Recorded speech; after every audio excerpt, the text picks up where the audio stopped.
Listo. Hola, ¿qué tal a todos? Bienvenidos a este su podcast de Top Clinic. Estoy muy feliz porque empezamos esta serie de conversaciones con especialistas, con profesionistas, personas que están capacitadas para darnos una opinión realista sobre lo que está sucediendo alrededor de la industria de la salud y con el objetivo de poder ayudarles a ustedes a entender un panorama un poquito más estratégico, que se puedan tomar unas decisiones basadas en datos y apelando, ¿no? a las ventajas de la digitalización. Es que creamos esta serie de contenidos y bueno, el día de hoy tengo el honor de presentar al doctor Eugenio Rodríguez Olivares, y él, conectamos gracias a los contenidos que he hecho en línea, ¿no? Para el sector salud.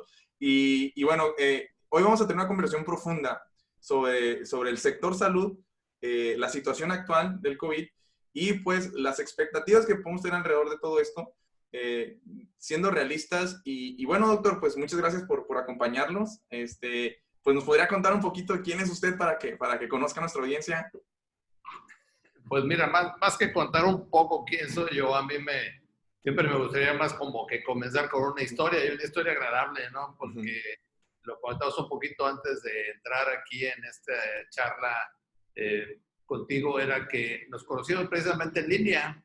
O sea, yo hace aproximadamente 4 años inicié, un poquito más de 4 años, inicié como presidente de la Asociación Mexicana de Cirugía Plástica. Y con el interés de mejorar la capacidad de educación de todos los agremiados, comenzamos a tratar de innovar lo que se pudiera, cosas por todos lados, y eso nos llevó a entrar a las famosas y benditas redes sociales. Y en ese sentido, buscando comunicadores, buscando gente con buena vibra, gente con impulso, etcétera, pues conocí a Saúl ahí a través de estarle, ahora sí que como dicen coloquialmente ahora los jóvenes, picándole a la computadora. Y afortunadamente nos comunicamos, nos inició esta comunicación por internet, terminamos compartiendo teléfonos y logramos, aparte de todo, una gran amistad y pues comenzar a tratar de integrar proyectos que hoy se ven materializados en esta primera charla que tenemos de este tipo un poco más formal. Entonces, bueno, pues lo único que hay que saber es que yo soy un médico que tiene más o menos 46, 47 años ya en la medicina, y siempre interesado por la educación médica y fundamentalmente también por la seguridad en la práctica de la medicina. Okay. Excelente, pues. ¿Y ahorita en qué anda, doctor? ¿En qué organismo se mueve? ¿O dónde anda todavía? Porque sabemos que es muy activo, yo lo veo muy activo en eventos. Bueno, la realidad es que desde hace aproximadamente unos 12 años comenzamos, además de este tema, pues cuando dices, yo quisiera que se moviera esto, se moviera el otro, ya sabes, se nos da mucho a los mexicanos del ser directores técnicos, ¿no? Ahora, cuando juega la selección, pues todo el mundo quiere, no, mete a fulano, ¿y por qué no metió a Perengano? Y hubiera ganado México el partido contra Alemania, si hubiera metido a tal, etcétera. Actualmente todos queremos dirigir al país, todos queremos ser presidentes de la República, todos damos opiniones y demás. Bueno, pues yo en algún momento dije, bueno, si quiero hacer algo por el gremio de la medicina, pues tengo que contribuir en eso. Y efectivamente, como esto desde hace más o menos 12 años, iniciamos en el Colegio de Cirujanos Plásticos en Tamaulipas, de ahí seguimos en diferentes actividades, y ahorita estoy colaborando en la Asociación Mexicana para el Cuidado Integral y Cicatrización de Heridas, después de haber sido hace 2 años presidente de la Asociación Mexicana de Cirujanos Plásticos. Wow. No, pues sí que está bien activo, ¿no? Doctor, pues, ahorita estamos en una situación interesante, ¿no? Vamos a ponerla así, no todo es malo, no todo es malo. Creo que todas las situaciones nos empujan a como seres humanos a evolucionar. Estuvimos hablando un poquito detrás de cámaras de esto, a evolucionar, a replantear la manera en la que hacemos las cosas, los objetivos por los cuales los hacemos. Y hoy ahorita vemos un panorama diferente para la industria de la salud, para la industria de los servicios de la salud, tanto en la práctica privada como en la pública, ¿no? Y tratando de irnos un poquito o entendiendo, yo creo que, o para poder partir, pues primero desde su perspectiva y base a los datos que nos va a mostrar, ¿cuál es el panorama real, ¿no? Ahorita para el sector salud? Bueno, mira, antes de entrar de lleno a lo del sector salud, yo quisiera comentar que las buenas noticias a veces vienen disfrazadas de malas. Yo creo que todos hablamos de un problema económico global, todos hablamos de un de una situación de pandemia y de epidemia, todos hablamos actualmente mucho de miedo, de frustración, etcétera. Pero hay que recordar, y si no se nos pierde mucho, hace poquitos días celebramos el Día de la Tierra, el día de los 50 años del movimiento ambientalista. Y si checamos y rascamos, así como alguna vez te busqué a ti como comunicador, también hemos buscado a gente como ambientalista, y el planeta iba muy rápido hacia la extinción porque los seres humanos desertizamos, hacemos un montón de cosas. Y si comparamos este tema del coronavirus, al cual le tenemos tanto pavor, con el ser humano, pues como que el ser humano tiene algo ahí de viral o de virulento con la famosa madre tierra. Entonces, creo que el que ahorita nos tengan a todos tantito recluidos, le va a dar un respiro a nuestro planeta, que es la única casa que tenemos, y recordando que esa es la casa que le vamos a dejar a nuestros hijos.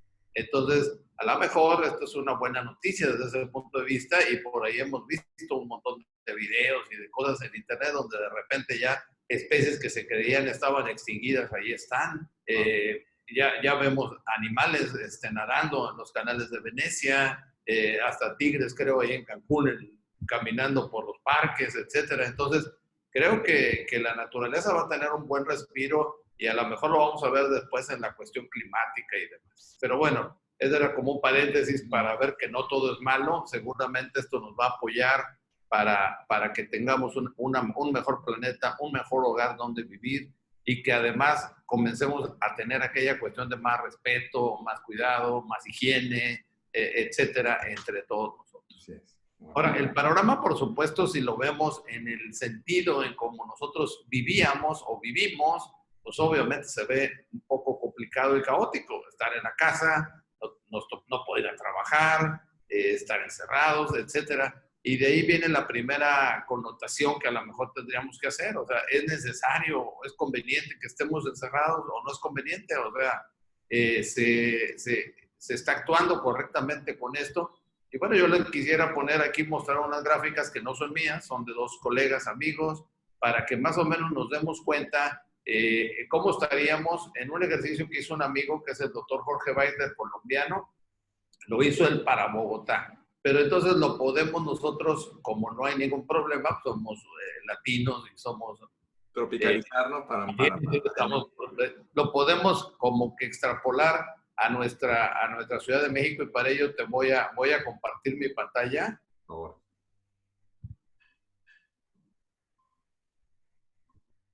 No sé si por ahí ya nos veamos. Ahora selecciónalo. Ajá. Es PowerPoint. Se ve de... Selecciono el PowerPoint. Ahí está. Creo que ya se ve, ¿verdad? Yes. Ajá. Bueno, este es un ejercicio nada más de cómo estaría la situación sin cuarentena. Estamos viendo que es en Bogotá. Este es un trabajo que hizo el doctor Jorge Baiter, colombiano, que es intensivista y especialista en anestesiología. Y nada más para que nos demos una idea, si no hubiera habido cuarentena en Bogotá, que estamos hablando de 8 millones de habitantes. Si no hubiera habido cuarentena en Bogotá en el mes de junio, o sea, iniciando mayo y en junio, ellos hubieran tenido 1.200.000 casos de pacientes con coronavirus, de los cuales 200.000 estuvieran enfermos fuerte y 80 y tantos mil estuvieran completamente críticos. Si nosotros transpolamos la cifra de que de 7 de cada 10 de estos 80.000 se morirían, entonces estaríamos hablando que hubiera alrededor de 60, 70.000 muertos en 8.000 habitantes. Si lo multiplicas, por ejemplo, simplemente por la Ciudad de México, que son 25 millones de habitantes, estás hablando tú de una cantidad terrible que mejor no quiero ni mencionar de personas que hubieran fallecido. ¿Qué pasa con la cuarentena? Con la cuarentena lo que va a ocurrir, o lo que se planea que ocurra, es que esta curva que iba a estar muy brava en mayo, se va a trasladar a julio o agosto. Probablemente, o sea, no está nada escrito, ni soy el dueño de la verdad, ni es un poco complicado. Es un ejercicio que comparto con el doctor Baiter, más bien él lo compartió con nosotros. Pero ¿qué va a ocurrir? Primero, que va a haber menos casos moderados y menos casos críticos. Eso trae como consecuencia que no se nos colapse el sistema de salud. No quiere decir que no va a haber cuarentena, no quiere decir que no va a haber enfermos, lo que quiere decir es que vamos a tener la posibilidad de tener hospitales y lugares para atender a los pacientes. Esta cuarentena además nos permitió y le ha permitido a nuestras autoridades prepararse para esta batalla que se va a hacer contra el virus. O sea, tener lugares, tener hospitales, tener centros para poder atender a los pacientes. No sabemos qué vaya a pasar si en un momento dado prolonguen o no la cuarentena, pero si se llegase a prolongar la cuarentena, lo que ocurriría es que en lugar de que esto se presente para más o menos julio y agosto, se va a presentar hasta septiembre y octubre. Lo único que deberíamos es retardar la curva. Y eso traería como consecuencia casi los mismos pacientes, si observas ahí en la diapositiva del doctor Baiter. Entonces, la realidad es que no sería ni tan conveniente por la cuestión de la repercusión económica. ¿Qué decide la autoridad? No lo sé. Simplemente es un estimado, es una posibilidad. También el doctor Macías, que es un infectólogo muy connotado, en México nos comentó también esta situación. O sea, para los meses de mayo, junio y julio es cuando tendremos los picos un poco más altos. Sin embargo, hay que recordar que México es un país, como dice hasta nuestra Constitución, pluriétnico y multicultural. No va a ser el mismo pico en diferentes, va a cambiar. Por ejemplo, tú que vives en Tijuana, ahorita están en una fase de estas tres, donde hay muchos casos, donde hay mucho contagio comunitario. México está igual, Guadalajara está igual, o sea, Ciudad de México, Guadalajara, tengo entendido que Sinaloa y Quintana Roo, igual que Baja California del Norte, que andan por este rumbo, pero también se han dado en las noticias aproximadamente de 700 a 900 municipios que no han tenido ni siquiera contagios. Entonces, este pico se irá viendo diferente por ciudades. No será lo mismo y no será lo mismo para todas las regiones. Y ahorita explicamos por qué es importante eso. Después vendrá una disminución para los meses de agosto y septiembre y tendremos que estar preparados para un pequeño remonte en octubre, noviembre o diciembre. Ese pequeño remonte va a ser de las gentes que en un momento dado dijeron, no, yo no salgo de la cuarentena, yo me sigo quedando en mi casa porque además estoy viejito, porque además tengo obesidad o tengo hipertensión o tengo diabetes, ya me dijeron que somos de riesgo y no salimos. Bueno, esos que se van a quedar, ya para cuando se confíen en septiembre, octubre que salgan, van a tener un pequeño repunte. ¿Cómo podríamos evitar esto? La única forma sería teniendo una vacuna. Y esa en este momento no existe. Entonces, pues, por eso se está utilizando este tipo de situaciones de tener a la gente en cuarentena y después irla dejando salir en diferentes etapas. Yo no creo que podamos volver a lo que nosotros conocíamos como normalidad antes de esta situación, o sea, la normalidad que vivimos en enero, la que vivimos en diciembre. Se tendrán que cuidar mucho, por ejemplo, los eventos masivos, las reuniones multitudinarias, y eso implica conciertos, partidos de fútbol, todo tipo de deportes, los congresos médicos, etcétera. Y esto traerá como consecuencia que tenemos que desde este momento comenzar a pensar en reinventarnos.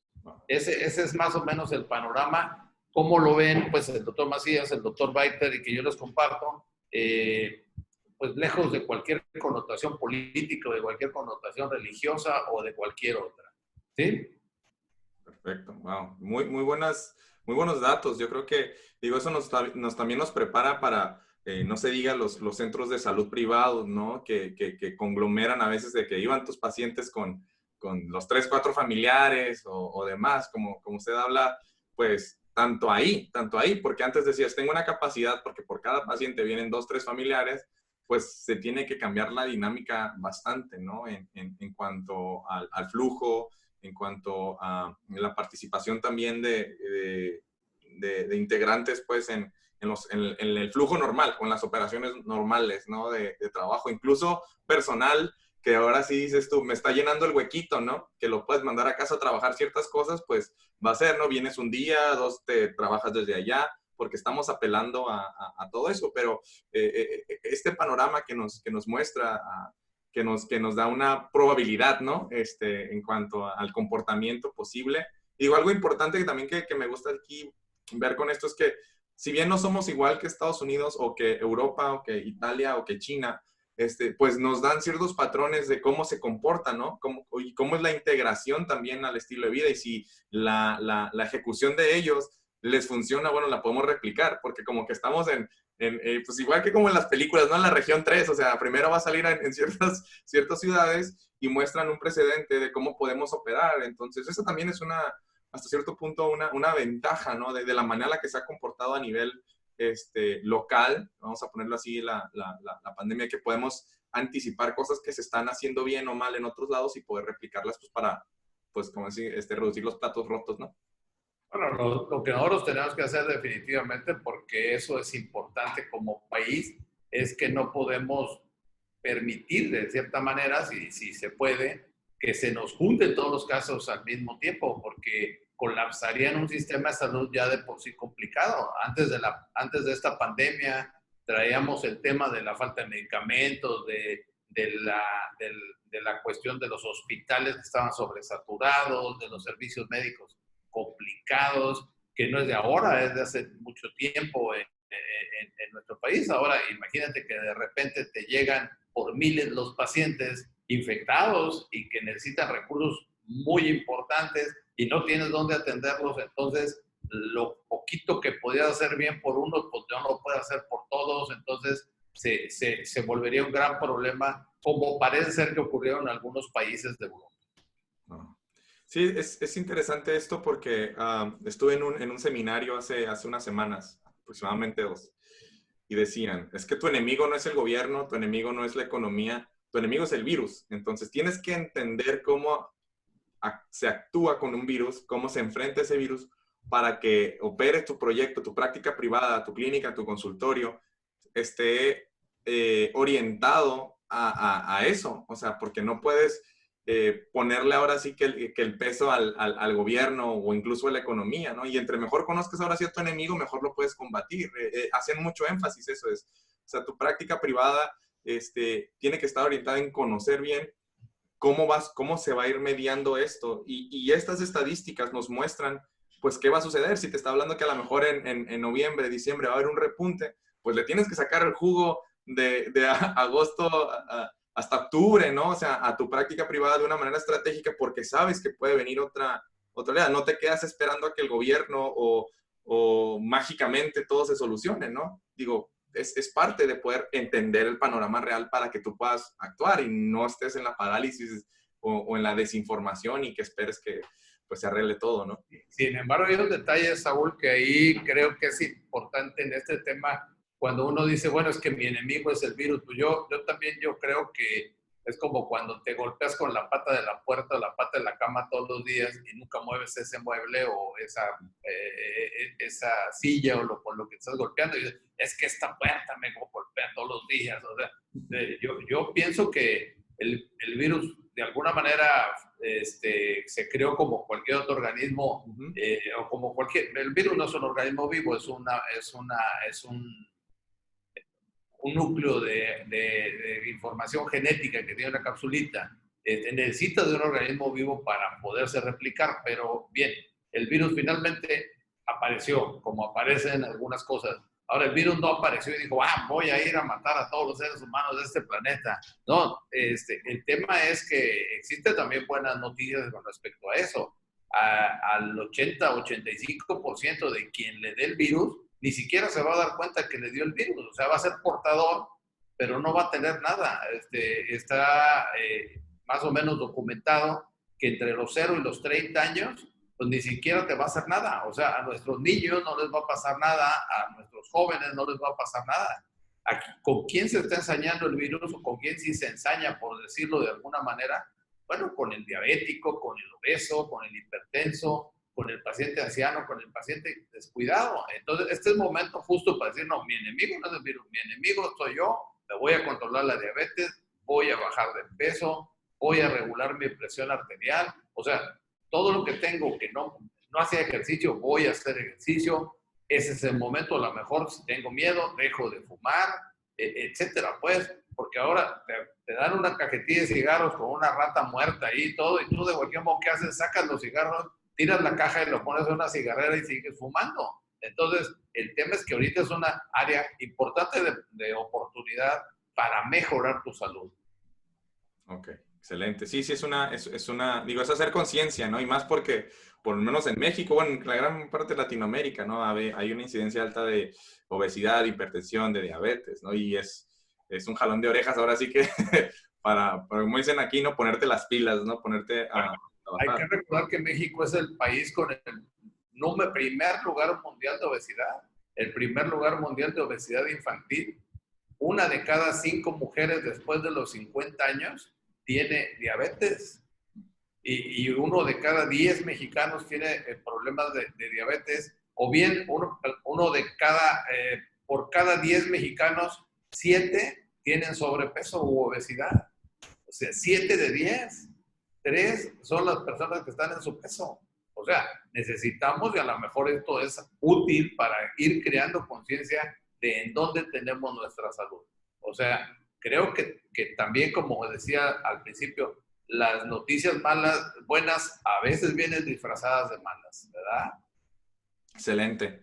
Y doctor, bueno, ya conociendo este panorama, ya evaluando lo que hemos visto, el posible comportamiento que se pueda dar alrededor de todo esto, y filosofando un poquito, ¿no? O sea, ¿qué podemos esperar en la cuestión operativa, ¿no? En la cuestión ahora sí que práctica, en la práctica privada, ¿qué podemos ahora sí que decir, bueno, va a suceder esto, ¿no? O vamos a tener que hacer ciertos cambios alrededor de la Lo manera. que tenemos que entender, o por lo menos que yo creo o considero que tenemos que entender, es que este es un tema que nos va a durar este año. Entonces, este año vamos a tener una situación complicada. Esperemos, si Dios quiere, así ocurra. Ayer un amigo nuestro, también otro doctor Macías, nos dio una plática con respecto a este tema del COVID, y ojalá que podamos, o bien los científicos puedan determinar y sacar adelante una vacuna, y que este virus no nos pase como, por ejemplo, el virus del SIDA, que tiene la desventaja de que muta constantemente. Entonces no se puede desarrollar una vacuna contra el SIDA porque ya cuando tienes algo, el virus ya es otro, etcétera.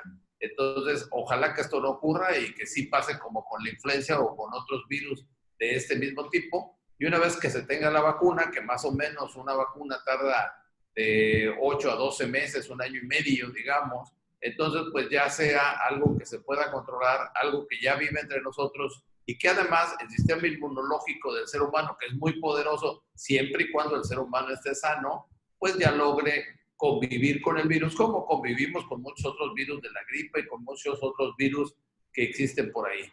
Entonces, tenemos la vacuna o ya tenemos inmunidad, bueno, ya estamos tranquilos, pero eso nos va a durar tranquilamente hasta enero o febrero del 2021.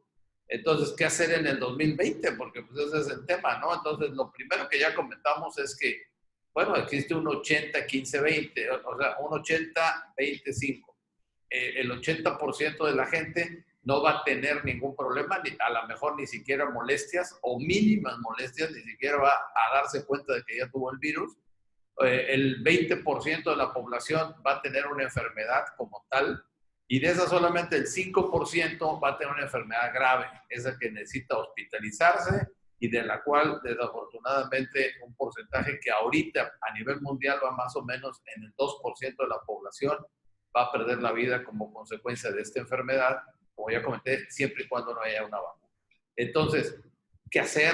Bueno, ¿qué hacer para trabajar en eso? Primero, pues hay que bajar el miedo, o sea, la mayor parte de las personas no les va a pasar grandes cosas. Desafortunadamente, aunque digamos ahorita que el 2% es la tasa de mortalidad, pues en 130 millones, 2% es muchos millones, entonces es mucha gente, entonces definitivamente no queremos estar en esa situación, pero bueno, es un panorama.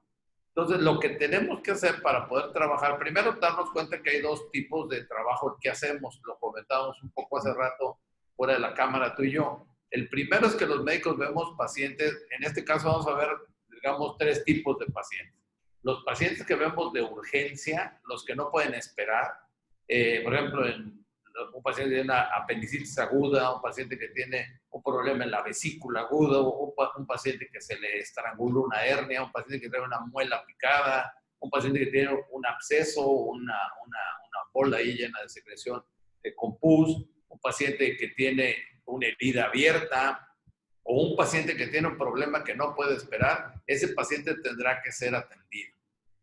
No hay de otra. Ese paciente tiene que ser atendido.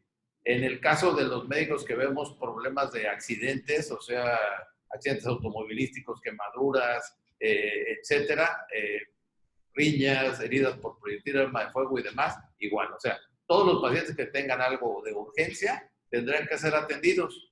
Obviamente ahora con ciertas medidas de equipos de protección, tanto para el que lo atiende como para la familia, como para el propio paciente.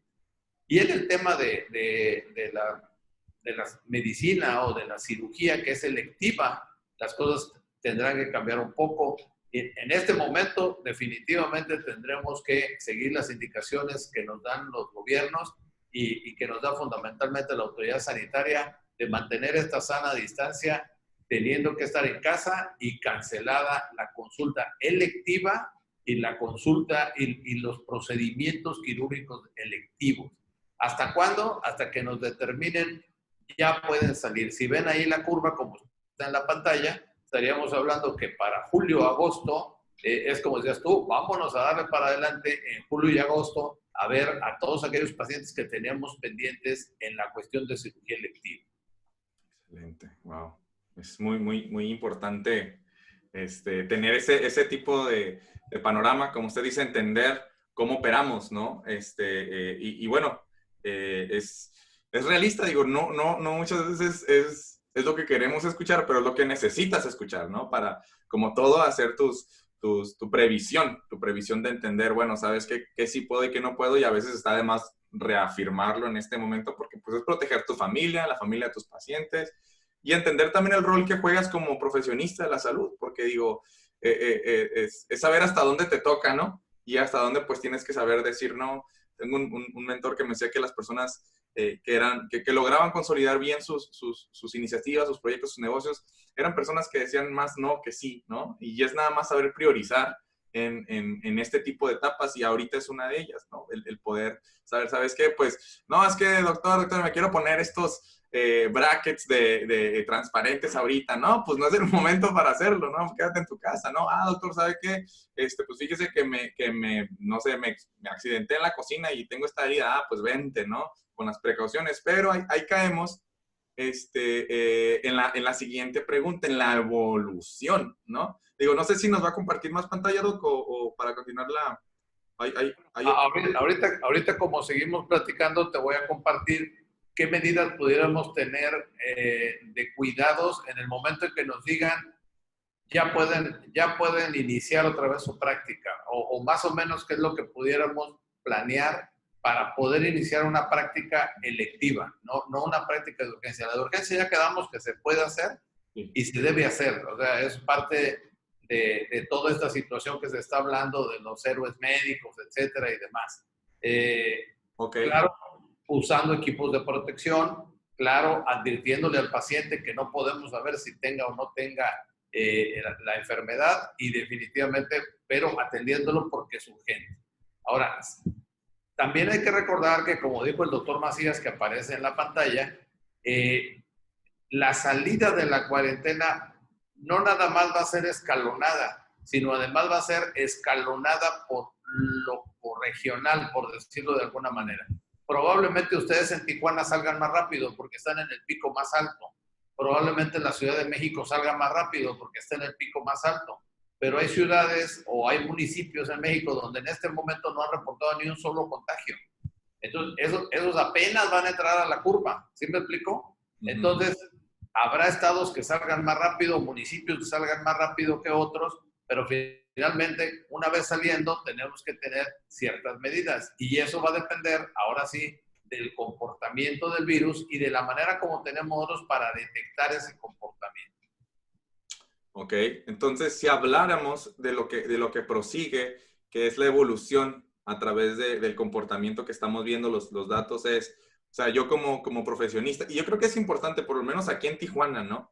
Aquí en Tijuana que digo, capital del turismo médico, se mueve muchísimo, o sea, y el hecho de que hayan cerrado la frontera, le estás quitando una arteria a los servicios de la salud, increíble, porque se mueve muchísimo, muchísimo. Pero Y muchos de estos profesionistas, pues primero tienen que saber, ok, ¿cómo voy a empezar yo ahora que me den el luz verde a operar mi clínica, mi consultorio, mi hospital?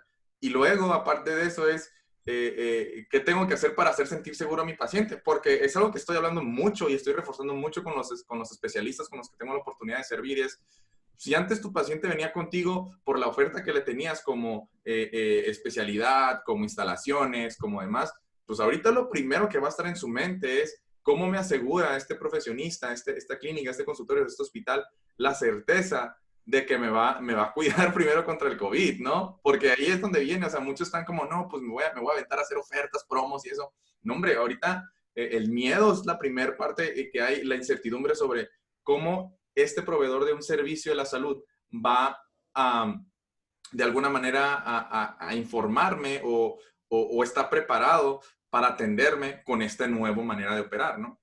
Mira, el diálogo en medicina comenzó a cambiar en 1999. O sea, bueno, que fue el siglo pasado, pero no tiene mucho tiempo. Para 1999 era extraordinariamente peligroso entrar a un hospital. Y eso lo descubrió la Organización Mundial de la Salud. Fallecían más pacientes en los hospitales por el error humano, así le llamaron ellos, que por accidentes automovilísticos, cáncer o SIDA, nada más para darte una idea. Wow. Y de ahí se organizó un movimiento muy importante por la seguridad del paciente, que seguramente lo oyes mucho en la frontera, el tema de seguridad del paciente, y todas las organizaciones médicas comenzaron a meter este tema. Se fue metiendo muy lentamente, pero logró, ahorita tenemos 6 metas internacionales de seguridad. Por ejemplo, una de ellas es lavarse las manos, que pareciera tan simple, pero la gente no se lavaba las manos para tocar a un paciente, para cambiar un medicamento, los familiares del paciente. Ahora todos hablamos de lavarnos las manos, todos los días ya tenemos hasta las manos con grietas y necesitamos ya humectantes, por tanto que nos lavamos las manos. Esa es una meta internacional de seguridad. Otra meta era no operar el sitio equivocado, ¿verdad? Hay que marcar qué es el sitio que vas a operar, porque era famoso de que le habían quitado la pierna contraria o el riñón opuesto, etcétera, al paciente, y todos estos eran errores humanos por falta de una coordinación adecuada. Entonces, en esta medida tenemos que mejorar un protocolo de seguridad para COVID, como bien lo dijiste tú. ¿En qué podemos basar el protocolo? Bueno, gracias también a los estudios que está haciendo nuestro amigo Jorge Baita de Colombia, te presento esta gráfica que nos puede ilustrar bastante el asunto. Te la voy a mencionar aquí. Uno puede adquirir la infección en el día 0. Si tú te haces una prueba, que también esto ha sido muy controversial, ¿no? Que si me hago las pruebas, que si hacen pocas pruebas, que si no hacen pruebas, etcétera, nomás para que nos demos una idea. Si tú te haces una prueba del día 0 al día 5, tienes un 40% de posibilidades de que te salga positiva, pero un 60% de que te salga negativa a pesar de que te la hagas. Y una prueba promedio de estas que se llaman, que son los anticuerpos, o sea, es el RNA del virus, o sea, es encontrar al virus mismo. Una prueba de estas cuesta aproximadamente 4,000 pesos. O sea, te la haces en el día 5, tienes ya el coronavirus y te sale negativo y tú andas tranquilo como si nada porque te salió negativa, pero estás en el 60%. Entonces esto no funciona. Para el 7º día, que ya estás infectado y estás asintomático, o sea, no tienes ninguna molestia, tienes un 60%, 50% de posibilidades de que te salga positiva. A la mitad le sale positiva y a la mitad le sale negativa y ya tiene el virus. ¿Cuánto vas a tener? El 75% a 80% hasta más o menos el día 8 o el 14 en el que ya tienes los síntomas. Por eso la autoridad dice, quédate en casa hasta que tengas los síntomas y en ese momento te hago la prueba porque es cuando voy a tener mayor sensibilidad y todavía se me puede escapar un 15 o 20%, más bien 10, 15% de que tengan la enfermedad y que la prueba no lo detecte. Sí queda claro con la prueba que se llama como PCR, que es donde se detecta el virus. ¿Sí? Ahora, a partir del día 7, el cuerpo comienza a generar las principales defensas que tiene contra el virus, que son los anticuerpos. ya los hemos visto por ahí en películas de ciencia ficción, que salen los anticuerpos a destruir las bacterias y los virus, y los anticuerpos son los que nos defienden del virus de la hepatitis, del virus de la varicela, de la rubiola, los anticuerpos, que es lo mismo que contienen las vacunas. Entonces, la IgM comienza a subir a partir del 7º día, pero tiene una sensibilidad de 88%. O sea, esta es la famosa prueba rápida. En la prueba rápida te checan la IgM y la IgG. Y como ves, no tienen la sensibilidad del 100%. Entonces, pero ya aquí en el 8º día comienza la recuperación, después la convalescencia, y esperemos que con esta IgG alta ya tengas inmunidad para el COVID. O sea que ya no te va a dar COVID porque tú ya tienes tu defensa, ya te autovacunaste, ya luchaste contra el COVID y ya le ganaste la batalla. O bien que estuviste muy grave, pero te recuperaste, etcétera, y ya tienes anticuerpos. Con esta escala, ¿qué tenemos que hacer? Bueno, un paciente lectivo llega, tenemos que entender que tenemos 7 días de ventana. Entonces, yo soy un paciente que me quiero poner brackets, como dices tú, que quiero que me pongan una corona super padre, o que nosotros que hacemos cirugía estética, quiero que me haga una liposucción o que me haga una cirugía de aumento de mamas. Bueno, qué bueno que quieres hacer esto, le explicas a la paciente, platicas con ella y necesitas de que la viste a 7 días, hacerle un estudio, si está interesada realmente, del famoso PCR. Wow. Si el PCR te sale negativo, tú sabes que tienes un 10% de posibilidades de que de cualquier modo esté infectada, pero pues salió negativo. Entonces, ¿qué haces? Te esperas hasta el día 14. Entonces le dices, bueno, vamos bien, ya te hice el estudio, vete a tu casa, no salgas a ningún lado, no vayas ni al súper, porque tú te quieres poner tus boobies, o tú te quieres poner tus brackets, o tú te quieres hacer alguna cosa extra. Ahorita hago un comentario pequeño con respecto a eso de la cuestión odontológica, pero bueno. Entonces, te vas a tu casa, te quedas 14 días. Si a los 14 días no está enferma de nada, entonces le haces la prueba rápida, que esa se la haces entre el 14 y el 21. Si ya tiene anticuerpos, quiere decir que tuvo la enfermedad, pero ya está defendiendo. Entonces la puedes operar.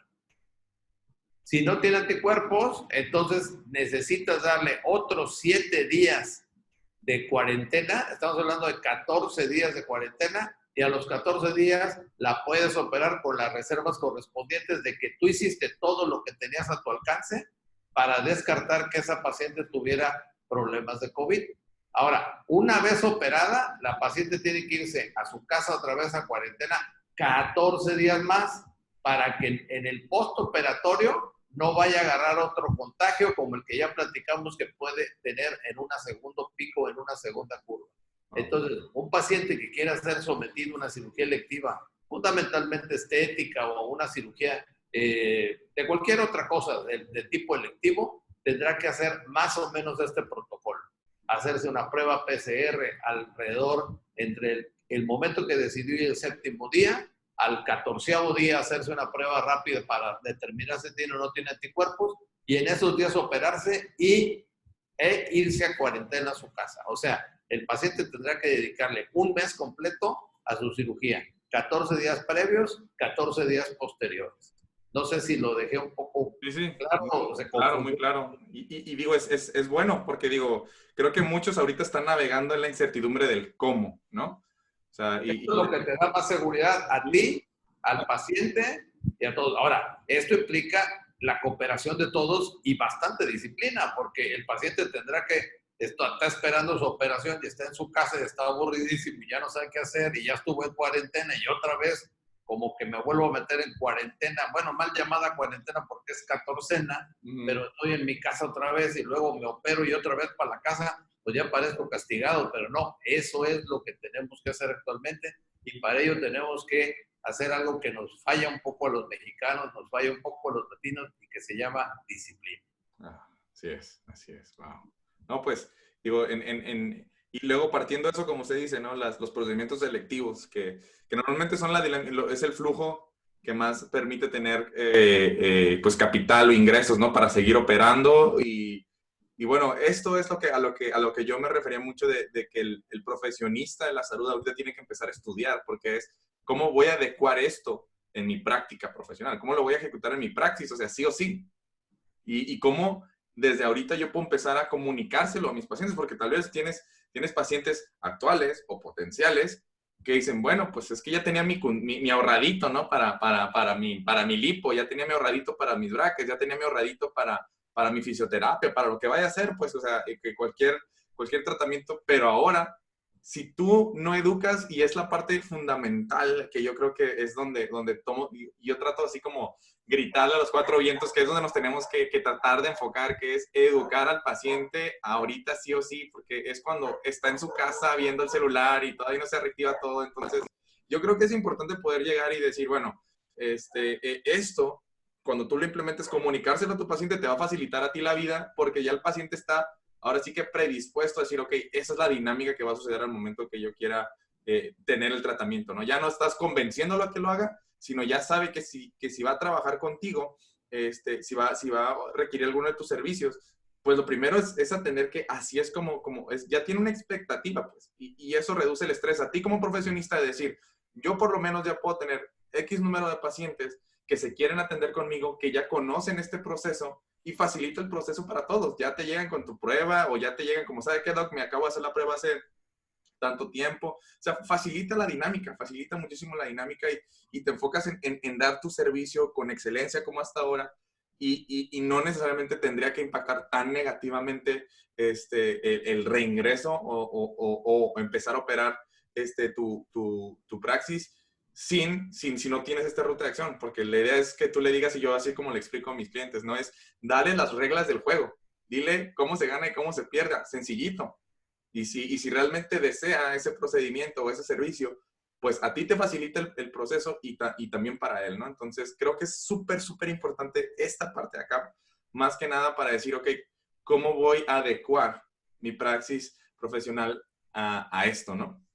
Sí, ahora hay que tomar en consideración un poquito de detalles extras. Primero, esto sería idóneo, ojalá que se pueda lograr que se estandarice entre todos los profesionales de la salud, porque de repente no falta el listo que dice, bueno, yo esto no lo necesito y lo hago por acá, pero hay que recordar que el proceso de una enfermedad viral es una enfermedad que genera una reacción inflamatoria muy fuerte en el organismo y por eso pues, hay tantos problemas y que te llevan en un momento dado hasta la terapia intensiva.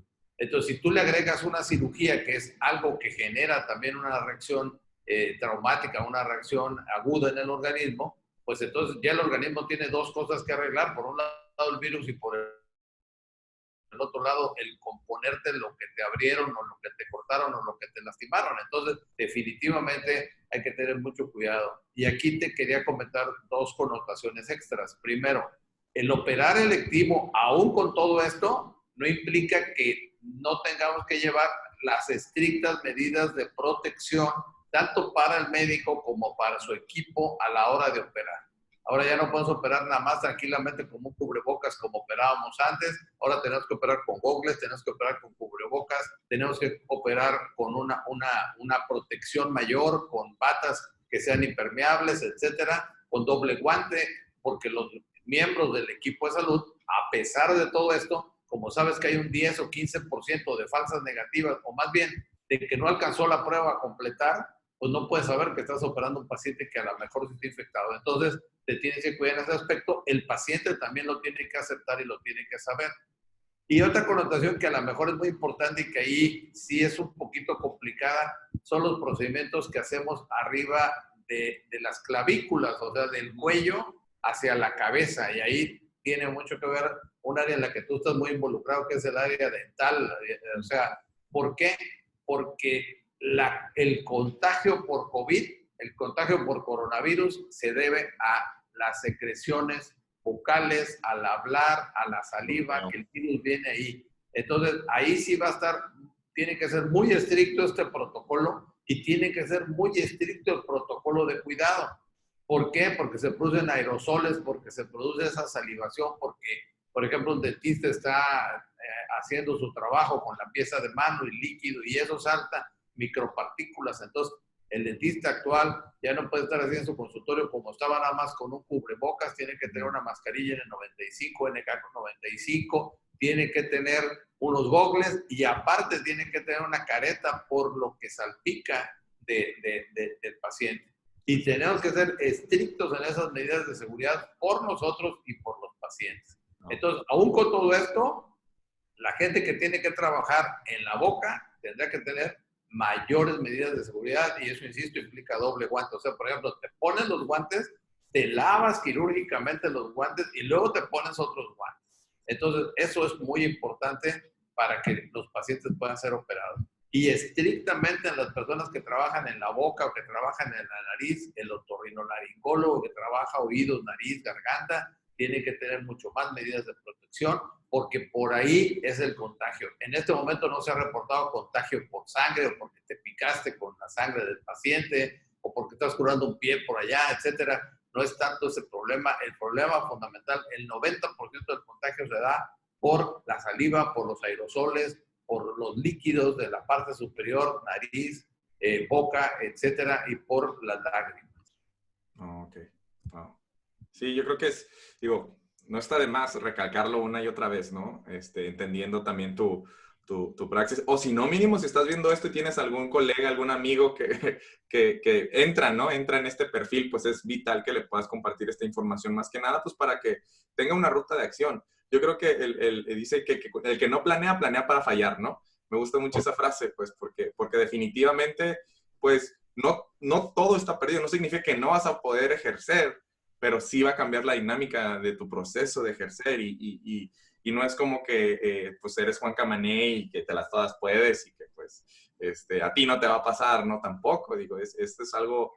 Aquí sí nos va a pasar y el que no quiera aprender por la buena, pues aprenderá por la mala, ¿verdad? Bueno, a veces creo que ni por la mala aprendemos, pero aquí sí de repente va a ser una buena lección.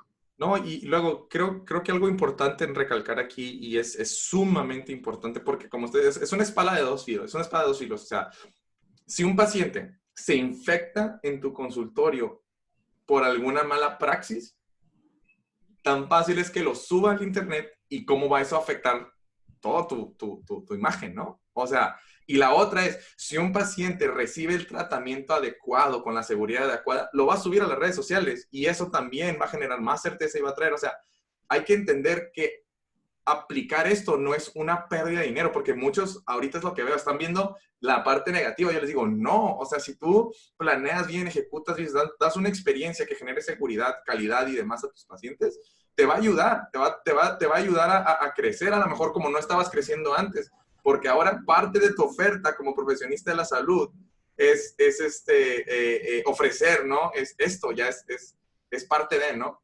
Entonces, definitivamente creo que es parte de lo que podemos esperar, ¿no? En el cambio, en la maniobra que vamos a estar haciendo en los servicios de la salud y poder hacer un énfasis adecuado, una aplicación correcta y también, pues, no ser orgullosos en una cuestión donde, es que no sé de esto, o pues hay que preguntar, ¿no? Hay que tocar puertas, ¿no? No ser orgullosos de que me voy a ver mal, o qué van a decir, o me voy a ver poco profesional. No, yo creo que ahorita es un muy buen momento para ser curiosos, hacer las preguntas que se tienen, y crear bueno, si bien no sé cuánto tiempo tardaría en un proceso similar a estos a estandarizarse, pero pues no esperar a que nos pongan todas las reglas del juego, sino empezar a generar estas conversaciones dentro de tu gremio, dentro de tus colegas, pues para que haya una iniciativa, o sea, que no esperar a que nos den a nosotros las reglas del juego cuando sabemos, lógicamente, lo que tenemos que hacer y ser intencionales en compartir esta información, en hacerla accesible a otras personas,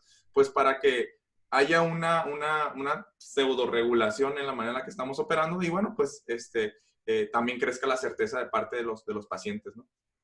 Sí, definitivamente la responsabilidad en una relación médico-paciente es compartida, ¿verdad? O sea, el médico tiene una parte de la responsabilidad, pero el paciente también tiene la suya. Y hay que recordar que si el paciente se deja operar, ya teníamos problemas de esos anteriormente, ¿no? Si el paciente se deja operar por alguien en condiciones en las que pone en riesgo su salud y en un momento dado su vida, el paciente es copartícipe de la decisión. Entonces también esto es importante y qué bueno que podamos platicar contigo, que tienes una gran cantidad de público, para que el paciente mismo haga la conciencia de que él tiene que exigir estas medidas de seguridad. O sea, nada de que, no, aquí no le va a pasar nada, no se preocupe, espérame. Pues sí va a pasar, o sea, de hecho está pasando. Aquí no es cuestión de que no va a pasar. Estamos en una situación mundialmente comprometida como nunca la habíamos vivido en la historia de la humanidad. O sea, yo no me puedo imaginar ahorita Disneylandia parado, Las Vegas cerrado, Venecia sin gente, o sea, el Vaticano que no camina nadie por ahí, la Gran Vía en España, etcétera, etcétera. O sea, es algo como que no cabe mucho. Pasan las imágenes del Aeropuerto Internacional de la Ciudad de México con 3 monitos caminando por el pasillo. Es impresionante esto, ¿no? Entonces, creo que estamos viviendo una situación real, estamos viviendo una situación preocupante, pero al mismo tiempo, como humanidad, siempre hemos salido adelante, como humanidad. Y a lo mejor, como te comentaba, pues no es una tan mala noticia dejar descansar un poquito al planeta de nosotros los seres humanos. Wow. Sí, definitivamente creo que es parte de la evolución, y es lo que vamos a la pregunta que seguimos, ¿no? Que es, o sea, es esta evolución o esta innovación que vendríamos a experimentar ahorita en cuanto a los servicios. Parte de esa evolución o innovación viene estandarizando procesos o protocolos de salud. Y una de esas también, pues viene esta dinámica que estamos teniendo ahora mismo, ¿no? Yo creo que hay una parte que yo he sido muy proactivo en cuanto a sugerir a clientes, a audiencia, que es la preconsulta. O sea, no necesariamente tiene que ser un paciente que va a llegar y va a estar la hora, no vas a hacer un diagnóstico como tal, pero en la preconsulta pueden ser sesiones dinámicas a través de medios digitales, donde tus pacientes potenciales pueden tener una interacción contigo, atender algunas dudas generales en un periodo de tiempo dinámico, ¿no? Y que ahora sí preparen al paciente pues para el siguiente proceso. Y viene gracias a la adaptación de tecnologías como estas, la que estamos usando ahora, que ya muchos y digo, ahorita algo que me estoy topando muchísimo es, había una falsa creencia que era sumamente difícil, ¿no? Más que nada es como la postura de decir, yo no nací para esto, está súper difícil. Cuando yo una y otra vez les digo, ¿sabes? O sea, el hecho de que tu nieto use el iPad súper bien, o el celular, pues no es que tu nieto sea un genio, es que los ingenieros de diseño o experiencia son tan buenos que hacen cosas intuitivas, y si tu nieto o tu hijito lo puede dominar, tú también, porque es intuitivo. Es más que nada la creencia que hay alrededor de los productos digitales y esa como predisposición a no entrar al mundo digital, que creo que es la parte que tenemos que derribar, y ser curiosos como un niño en picarle. O sea, no va a pasar nada, no porque le piques vas a hacer algo mal. Cuando tienes una correcta guianza, cuando tienes a alguien que te puede ir pues presentando, ¿no? Con una aplicación en lo que estás haciendo, que es parte de lo que hago yo, es decirte, mira, para esto funciona, en esto lo puedes implementar, usar, y viene parte de esa innovación, ¿no? Esa parte de innovación que realmente es la integración de cosas que ya están. No vamos a reinventar la rueda, pero si acaso veíamos que las preconsultas o las precitas funcionaban para otros sectores, pues la traemos para el nuestro, ¿no? Y decimos, bueno, es una manera en la que puedo ver más pacientes en una hora. Digamos, si tomas tiempos de 15 minutos de precitas, puedes ver a 4 pacientes en una hora de precitas, que conozcan el protocolo, que te conozcan a ti, que conozcan la manera en la que vas a operar, y luego ya nada más llegar a la atención. Y no estás desatendiéndolo, sino está cambiando la modalidad en la cual lo estás preparando de atención, que sería tiempo que antes hubieses invertido ahí en tu clínica con el paciente, pues nada más lo estás haciendo ahorita, y obviamente eso cambia, ¿no? Es parte de una innovación. Entonces vengo con la pregunta, si es por necesidad o por lentitud. Bueno, para algunos, o para la mayoría va a ser ahorita por necesidad, ¿no? Pero también es un rezago de fuimos lentos porque estaba funcionando bien y pues ni le movía, ¿no? O sea, pues como las cosas iban bien, pues ni le movía, pero ahorita pues hay una necesidad. Pero sí quiero recalcar mucho con la audiencia esto, o sea, la tecnología que usamos, las aplicaciones como esta, las aplicaciones del celular, no es que sean difíciles, son nuevas, y hay que tumbar la predisposición a que no es tu tiempo, que no le sabes, que esto, porque va a impactar tu praxis al final del día si no lo haces. Pero confía en que hay personas como tu servidor o otras que vas a poder buscar por tu cuenta, que te pueden ayudar a incluir esto dentro de tu praxis, y que no es difícil, ¿no? Toma poquita práctica, pero pues una vez que ya le entras, hasta quieres hacer todo lo demás, ¿no?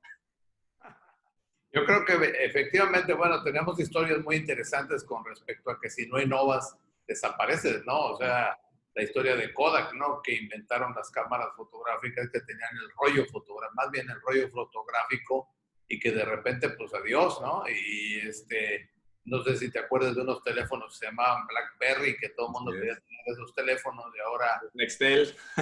con la pena, ¿no? Blackbuster duerme ahorita tranquilamente porque pues llegó Netflix, o sea, definitivamente tenemos que innovar.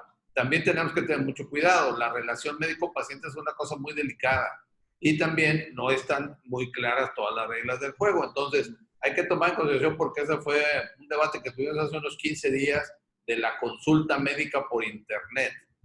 Por supuesto que es una realidad y de que tenemos que comenzar a explorar y que tenemos que comenzar a ver, pero tiene que quedar muy claro, no existe la consulta médica por Internet en la ley.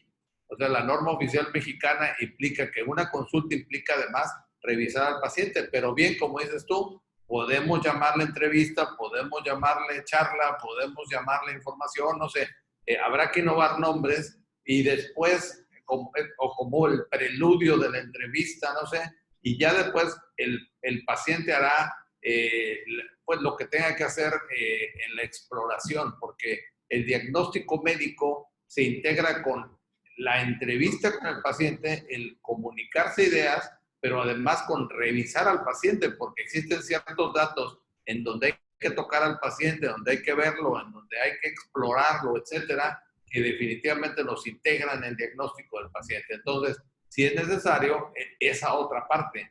Pero definitivamente, mientras estamos tranquilamente en casa, podemos, como bien dices tú, no perder esta situación con los pacientes. Y no nomás eso, también pueden ser tutoriales de cómo curar un paciente en casa, también podemos hacer un tutorial no sé, primeros auxilios, qué hacer cuando un paciente se quema o cuando un niño se quema en la casa, qué hacer para contener una hemorragia, si tiene usted una muela picada, cuáles son los principios que tiene que hacer y no se la quiera sacar con unas pinzas de la caja de herramientas, de tanto dolor que tiene, no sé, X cosas que sí podemos hacer a través de los medios de comunicación actual, porque como bien dices tú, antes, pues nada más existía una sola cosa y ahora, cuidado, si algo te sale mal, aparece hasta en la India, anunciado, un médico tuvo tal problema, ¿no? Sí, está muy interesante con tanta tecnología. Pero sí hay que adaptarse a la tecnología, es o te adaptas o como dicen por ahí, hibernas, ¿no? Ya te quedas afuera de la jugada. Sí, totalmente. Quiero abonar ahí. Hay algo bien interesante porque, digo, ahorita que hice un programa de 7 días que se llama Reto Doctor Digital, ¿no? Donde les enseño a entrar a ese punto específicamente que es producir información educativa, que si bien la estás haciendo para darle valor a tus pacientes actuales, a tu audiencia actual, no estás buscando ser un youtuber famoso, no estás buscando ser la estrella de México, sino estás buscando servir con lo que sabes. Una vez que ya rompes las barreras de me da pena la cámara, o no le entiendo a esto, o cómo lo puedo hacer, porque otros, y voy a seguir la siguiente pregunta, que es los tabúes, pero hay tabúes, ¿no? Donde que no me voy a ver profesional, que está mal, y bueno, es ahora sí que de donde el enfoque que lo veas, ¿no? Medio vacío, medio lleno, pero realmente ahorita esto nos va a llevar, estas dinámicas, esta cuestión nos lleva a romper tabúes personales, porque yo estoy viendo ahorita con mis clientes, con mis alumnos de mis academias, cómo ellos están produciendo información, como está un doctor de Coahuila que subió un tutorial después de mi curso, si uno ahí en su Facebook personal, con un formato que les doy para que se vean profesionales, para que lo hagan bien, cómo quitarte un bracket desprendido en la cuarentena. Hombre, tuvo muchísimos shares porque es valor, o sea, no estás diciendo ven y ya atiéndete conmigo, pero su posicionamiento con un video aumentó miles de veces en su zona geográfica, en su ciudad, en donde opera. ¿Por qué? Dando valor. Y no estoy hablando que hizo una super campaña ni nada, algo tan práctico y tan sencillo. Y rompió nada más, tenía que romper el tabú de que pues me voy a ver mal, me van a criticar mis colegas, que me van a hacer esto, el otro. Yo les digo, no, o sea, estás sirviendo a tu paciente, estás sirviendo a tus pacientes actuales, estás sirviendo a tus pacientes potenciales, y lo estás haciendo con un formato que yo te estoy dando que funciona para el gremio, ¿no? Y porque lo he hecho, ¿no? Lo he hecho con clínicas, con hospitales. Aquí tengo un muy buen amigo y cliente, un nefrólogo, donde empezamos con preguntas que la gente se avienta en Google, ¿no? Como me duele la espalda o el riñón. Uy, o sea, ese video tuvo mucho alcance porque no es un diagnóstico. No te estoy diciendo qué tienes que tomar, te estoy diciendo cómo identificar ahí donde tú estás algún problema o no, siempre haciendo la sugerencia, ve con un especialista, ve con el profesional, pero para reducir tu estrés, para reducir tu temor, te puedo dar una información que si no te la doy yo, la vas a ir a buscar a Google con alguien que ni siquiera está calificado, ¿no? Entonces, mejor que sea yo, de una manera ética, siempre todo lo que hago y todo lo que enseño es un crecimiento, siempre respaldo, es un crecimiento ético y sostenible, ¿no? Entonces, es ese año, ¿no? Yo creo que vamos a este año de romper tabús, vamos a este año donde pues nos animamos, ahora sí que me aviento a nadar, ¿no? O a meterle poquito a esto para ver qué sucede. Obviamente como todo, como si tú no vas a hacerte una liposucción con alguien que no está preparado, o no vas a aventarte un curso de hablar en público, pues con alguien que a lo mejor no tiene un récord o no tiene un contexto de esto. Digo, vas con un profesionista, porque yo sé que para todos los especialistas, digo, bueno, me he montado esta reputación, estudié todo esto, y no quiero entrar al mundo digital y regarla, ¿no? Echar a perder todo lo que llevo. Entonces, es decir, sí se puede, hay una manera comprobada que funciona, hay un método, porque lo que enseño yo es ciencia, no te estoy diciendo el arte o no es una ciencia, hay una metodología comprobada con datos que si lo haces de esa manera, esa estructura, lo dominas y lo haces bien y punto, ¿no? Pero es ese tiempo donde abramos un poquito la mente y decir, bueno, si ya estoy pagando una buena lana por el celular 5000 con las 7 cámaras para grabar hasta la luna y pues no le estoy sacando jugo más que es un gasto, pues es un momento para poder digitalizarte, no entrar a esta era de una manera correcta, profesional, que te ayude a tu praxis, que te ayude a tu imagen y sobre todo que ayude a tus pacientes actuales y potenciales. Claro, claro, sin lugar a dudas. Este es este momento de reto en que, como bien dices, si no cambiamos, si no vemos las cosas de una manera diferente, pues nos vamos a tener que regresar a la casa, ¿no? O sea, ya comenté, estaba yo comentando, por ejemplo, porque también nos gusta un poco el tema de andar organizando eventos académicos.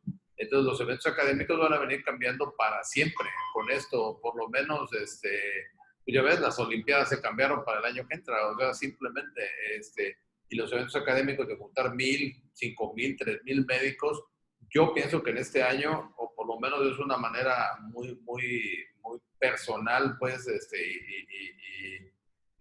acepto la responsabilidad que yo lo dije, no van a funcionar este año, o sea, van a tener que haber eventos, una vez que nos dejen salir pequeños, no sé cuántos determinen la autoridad que nos podamos juntar, pero esta cuestión de línea, esta cuestión de las redes sociales, esta cuestión definitivamente es la que va a salir adelante. Hay un grupo en Colombia de médicos muy, muy, muy listos, muy profesionales, muy inteligentes, que acaban de desarrollar hace menos de un mes el primer congreso totalmente virtual de cirugía plástica y tuvieron 825 personas inscritas a través del internet y todas las prácticas las dieron en internet, las tomamos sentados en la comodidad de quédate en casa, aprendimos más y definitivamente, como bien lo dices, nos dieron algo de valor. La Asociación Americana de Cirujanos Plásticos este año cambió recientemente, o la Asociación de Cirugía Estética cambió recientemente un congreso que se iba a dar, creo que en Las Vegas lo cambió por darlo por internet. Entonces, definitivamente está cambiando y está cambiando como todo yo siempre pienso que es para bien. Así es, así es. Sí, es parte de optimizar, como usted dice, de innovar o morir, ¿no? Esa es la palabra más cruda, ¿no? Pero es tratar de ahora sí, tratar de crear una nueva visión. Y más digo que sé que muchos de nuestra audiencia son personas que son dueñas de sus propios proyectos, ¿no? Que les ha costado mucho y les sigue costando, ¿no? Esfuerzo, tiempo, actualización y demás. Pues sigue un reto más como los que te vas a afrontar a lo largo de tu vida profesional. La idea, o en mi caso, es tratar de ayudarles a entender eso que le han sacado la vuelta, ¿no? Que ahorita están así como entre la espada y la pared, pero saber que hay maneras inteligentes de hacerlo sin que comprometas ni tu economía familiar, ni la calidad de tus servicios, ni nada. Digo, es ajustarse por un periodo de tiempo, ya lo habíamos hablado previamente, 12, 18 meses, que es lo que viene, Pero fíjate lo interesante que va a suceder una vez que esto ya se regularice, ¿no? Digo, hasta cierto punto. La dinámica de trabajo que vas a tener, la manera en la que operas, todo cambia. Entonces, va a estar muy interesante que si tú te adaptas, si tú empiezas a voltear a ver áreas que a lo mejor no veías antes dentro de tu praxis privada, te va a ayudar un montón para cuando ya haya más dinamismo, porque ya vas a tener sistemas en pie, ¿no? Un mentor mío me decía que la diferencia de un emprendedor a un empresario es que el empresario ya tiene sistemas. O sea, el emprendedor está viendo qué sistema le funciona, pero el empresario ya tiene sistemas, ¿sabes qué? Y lo veo aquí, por ejemplo, en Tijuana, muy famoso doctor Chayet, ¿no? Con su clínica de ojos, pues él tiene sistemas. O sea, ya tiene sistemas que implementa cuando llega un paciente nuevo, ABCD, lo que va a pasar, cuando se va a hacer un diagnóstico, se va a hacer un protocolo, todo ya lo tiene súper sistematizado. Súper interesante la manera en la que el doctor Chayet lo ha implementado. Entonces, ¿qué sucede ahora? Bueno, hay una reestructura, pero ya tiene un sistema para hacer estos cambios como ahorita. No deja de ver los pacientes, tal vez el volumen disminuye o demás, pero ya tiene cosas que funcionan, tanto en la manera operativa como en la manera de comunicación, como en la manera de promoción, pero son sistemas, no es, vuelvo a lo mismo, el marketing médico, si lo quieres llamar, yo lo llamo digitalización clínica, realmente eso es, porque no nada más es cuestión de promover, sino cuidar varias áreas entre la reputación del profesionista, la praxis y demás, pero a lo que voy es un sistema, tienen que entender que es un sistema y que nada más hay que saber cómo es ese sistema, lo implementas y lo vas mejorando o adaptando a los cambios que se vayan ejerciendo, pero ahí es donde está tu paz, porque tú dices, yo ya sé que si hago esto, tengo tal resultado, tantas personas me van a ver, ya sé que si hago esto, puedo atender a tantos pacientes al día. Tú ya tienes sistemas y te da una paz, una certidumbre y no recurres a malas prácticas, que yo estoy súper en contra, así a capa y espada, contra dos cosas que comento mucho, que es una, el abaratamiento de precios, ¿no? Yo creo que eso es algo que la verdad, cuando no se desconocen los sistemas, cuando se desconoce cómo atraer a pacientes, pues uno, pues yo lo doy a 10, lo da a 8, luego lo da a 7 y al final terminan trabajando más por menos y le pegas a toda una industria por no aprender este tipo de principios, ¿no? Entonces, creo que pues hay que romper tabús como profesionistas de la salud, hay que meternos un poquito a ver otras áreas, hay tiempo, ahora sí que hay tiempo para ver otras áreas que no nos habíamos atrevido a lo mejor por miedo o por desinterés o falta de tiempo. Bueno, ahorita es empezar a involucrarse para, una, tu paz mental, dos, tu paz económica y tres, ¿no? También tu competitividad como profesionista, digo. No hay que tirar toda la casa por la ventana, ¿no? Y recordar que no sobrevive el más fuerte, no sobrevive el más grande, no sobrevive el más rápido, va a sobrevivir exclusivamente el que se adapte. Nos tenemos que adaptar a esta nueva tecnología, a esta nueva manera de vivir y definitivamente si lo hacemos, pues vamos a salir adelante y necesitamos este tipo de recursos. O sea, antes no ve, es más, de hecho sigue sin existir todavía una carrera de community manager, que es algo así con lo que de repente nos enteramos, o lo que tú haces, pues tú lo estás desarrollando, porque hace muy poco tuvimos por ahí una conferencia de los estudios para los siguientes pocos años y uno de los conferencistas que es además encargado de educación en el TEC de Monterrey, nos comentaba que en muy pocos años va a haber 150 y tantas carreras más, o sea, de las que actualmente existen. Hay personas que están estudiando marketing digital, hay personas que están estudiando la manera, cómo comunicar mejor, etcétera, etcétera, porque no había escuelas para esto. O sea, la gente entraba en comunicación, pero y luego cuando salía, pues esto no era, o entraban a diseño, o entraban a diferentes, y de repente desarrollaban esto. Por supuesto, hay que adaptarse y hay que entrarle, ¿verdad? Yo tengo buenos amigos que, por ejemplo, recientemente, hace unos 2, 3 meses, un amigo que es un gran cirujano vascular, se lastimó un hombro, lo operaron y pues con la operación del hombro quiso regresar muy rápido a trabajar y no pudo y andaba ahí lastimado y pues con el brazo por acá y pues ¿qué hago? Y de repente se puso en internet a hacer lo que tú acabas de decir. Tómese un café con su angiólogo. Un tipo que tenía una gran cantidad de pacientes, que no tenía casi tiempo para ver pacientes, de repente se le replicaron las personas porque les estaba dando, como bien dices, consejos a través del internet. O sea, le estaba dando valor a algo sin cobrar y sin nada. Hay que tener, pues, esa situación. Él se le ocurrió y tan, ¿verdad? Mi amigo que nos comparte esta gráfica del mapa resumen COVID, que es un anestesiólogo e intensivista, pues se lanza él como youtubero y lo anuncia en agosto del año pasado.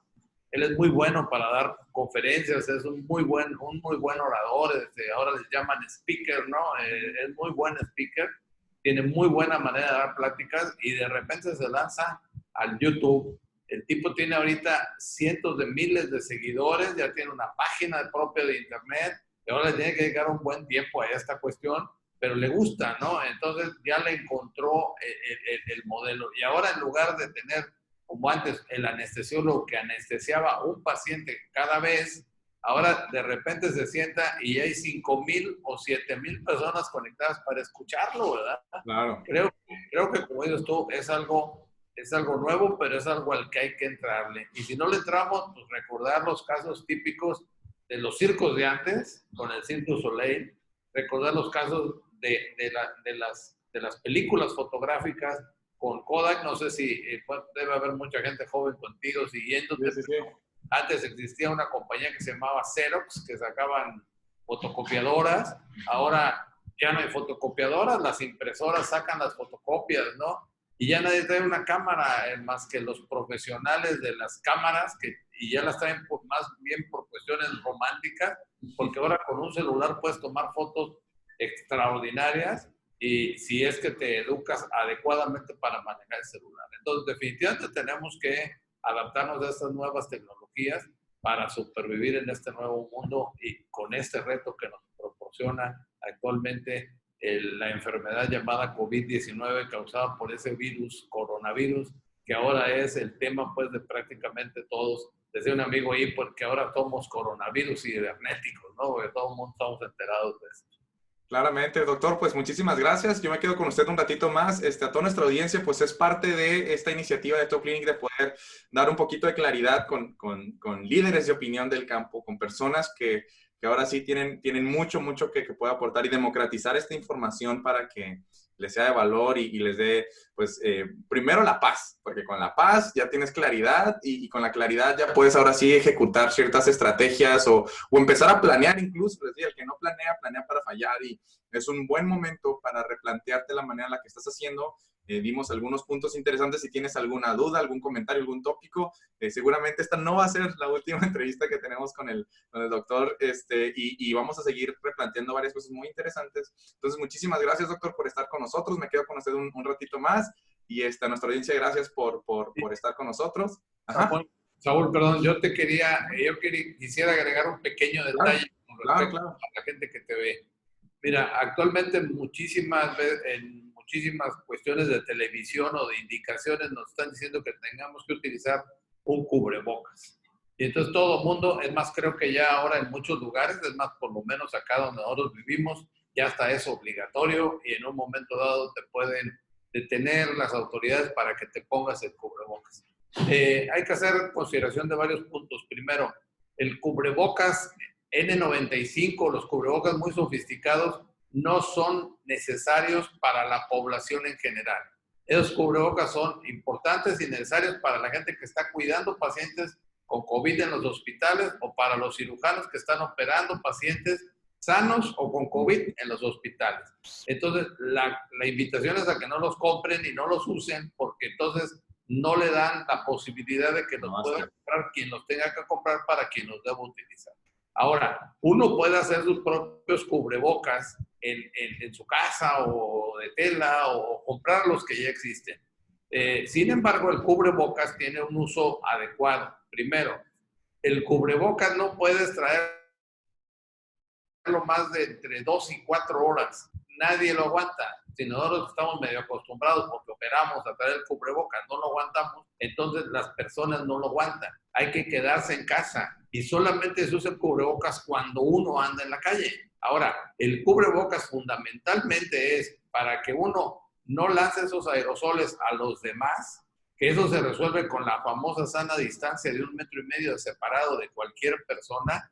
Y la otra cuestión es de que no hay que traer el cubrebocas en la cabeza, o hay que traer el cubrebocas en el cuello, o hay que traer el cubrebocas con la nariz de fuera, o etcétera, porque mucha gente anda con los cubrebocas como cae. Y por último, el cubrebocas no es para estarlo tocando. Como la gente no está acostumbrada, se lo jala y se lo sube y se lo baja. Y nada más hagan un ejercicio en la ciudad donde estén y vean al que va al lado con el cubrebocas, va, jala y jala el cubrebocas. La idea es saber que tienes cubrebocas para que el área que tienes tapada con el cubrebocas no te la toques. Es natural que nos toquemos la cara. Lo que no debemos hacer es tocarnos la nariz, tocarnos la boca o tallarnos los ojos. Ahí es donde es la entrada al virus. Podemos en un momento dado rascarnos la cara o tocarnos el cuello, pero no tocarnos la boca, la nariz y los ojos sin la protección. Entonces, y por último, el cubrebocas, por favor, no lo tiren en la vía pública. Ya está contaminado. Aunque no tengamos COVID, está contaminado por nuestras propias bacterias o los propios bichos que traigamos por ahí. El cubrebocas se debe desechar en el bote de la basura, por lo menos, ¿no? Entonces, el uso adecuado del cubrebocas, hay que recordar que es para no tocar el cubrebocas. Y igual, el cubrebocas dura un día, al día siguiente hay que usar otro cubrebocas. Si hacemos uno de tela en la casa, pues por lo menos para traerlo ahí, para ir al súper, para ir a la farmacia, para ir a las cosas específicas, pues de esos cubrebocas tener unos 2 o 3 para lavarlos, y lavarlos ya está arreglado. La clave está en lavarnos las manos y no tocarnos la cara. Y utilizar también gel con alcohol al 80-70% para estarnos continuamente aseando nuestras manos. Ya con las manos aseadas sí te puedes tocar la cara, pero siempre hay que estarnos aseando las manos.